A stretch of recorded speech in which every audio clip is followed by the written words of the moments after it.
दुसऱ्या षटकाला सुरुवात 3 फिल्डर थर्ड्या सर्कलच्या बाहेर असेल. एक्स्ट्रा कव्हरला एक फिल्डर उभा आहे.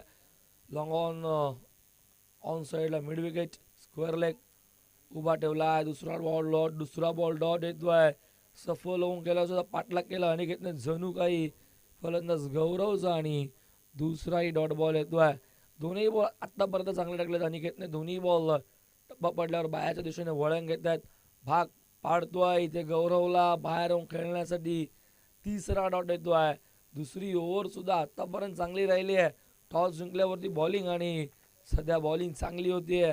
इम्प्रेस केलंय अमर. नंतर आता मात्र अनिकेतने सुद्धा चांगला बॉल अगदी पुढ्यामध्ये पडला. Over pitch line length pickup करताना येत. फिरकीचा गोलंदाज आहे. फिरवतो टप्पा पडल्यावरती एकच टन मात्र बॉल बाहेर येतोय.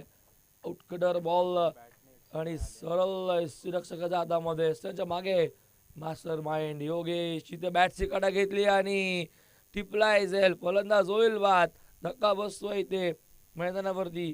चौथा धावसंघ धावफलकावरती 2 वरती आणि चौथ्या बॉलवरती विकेट. चारही बॉल डॉट आलेत. पुन्हा एकदा दुसऱ्या ओव्हरचे अनिकेत पाटीलचे 5 बॉल आणि 5व्या बॉलवरती मात्र ही विकेट मिळते आणि 5वा बॉल डॉट. म्हणजे आता शेवटचा एक बॉल असेल शिल्लक या दुसऱ्या ओव्हरचा.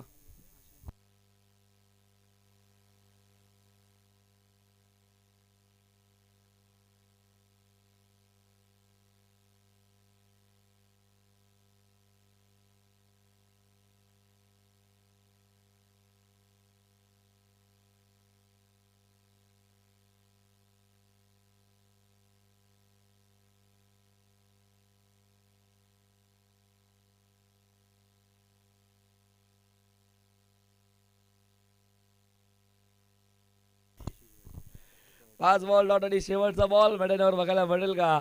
दुसरी जा पहिल्या ओव्हरमध्ये अमरने त्या वाईट बॉल मुळे ती मात्र ओव्हर हे झाली आणि इथे आली आहे मेडन ओव्हर. या स्पर्धेतील पहिली मेडन ओव्हर आली आहे. त्यामध्ये एक विकेट सुद्धा आली आहे अनिकेतच्या नावावरती 5व्या बॉलवरती. आणि अनिकेतने टाकलं दुसरं षटक पॉवर प्लेचं मेडन. अक्षरशः बांधून झखडून ठेवलंय गेसरच्या फलंदाजानं. एकही धाव बॅटमधनं आतापर्यंत एक लेग बायची आहे एक वाईडची आहे. 2 षटकं संपन्न धावा धावफलकावर फक्त 2 आणि गडी बाद झालेत एकूण 4.